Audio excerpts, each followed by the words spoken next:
Jews, for the first time in the 17th century, come to the New World. Many of these Jews are descendants of those who had been expelled from Spain, and they gave meaning to that expulsion through their deep belief that it must be evidence of the birth pangs of the Messiah. One of the greatest of the Jewish leaders of that time, Rabbi Menashe ben Israel, concludes that indeed the Messiah is very near, but the reason the Messiah has not come is that Jews have to be spread out to all the corners of the world, and Jews had not yet come to the New World. So if they would settle and establish communities in the New World, then indeed the fulfillment of that prophecy would be assured and the Messiah would come.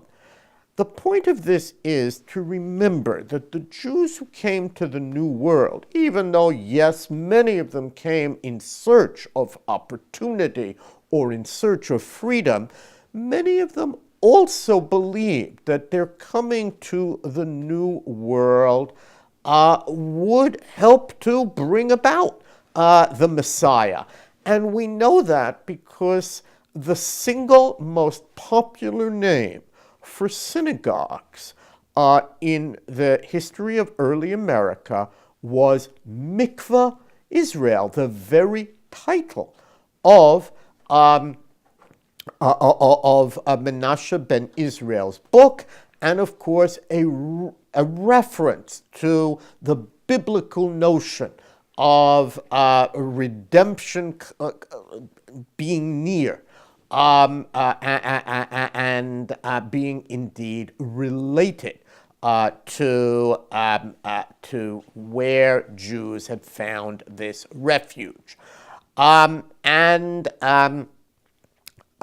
We have other evidence that colonial Jews thought a lot about the coming of the Messiah.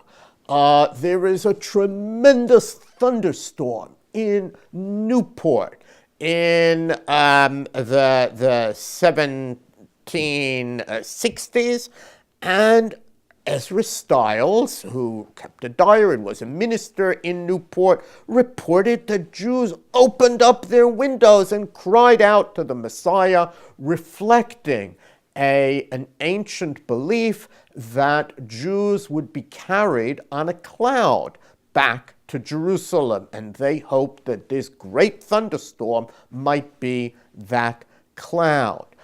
We know that when Jews built synagogues, like the Touro synagogue, they built them according to the measurements, what they called the sacred proportions that they associated with the Beit HaMikdash, with the ancient temple. They believed that their synagogue was a kind of miniature of that temple, again suggesting a belief in redemption. And they managed to balance these two ideas. On the one hand, seeking to make it in the New World, to establish themselves economically and to succeed. And on the other hand, at least some of them deeply prayed and conducted their lives as if messianic redemption was near.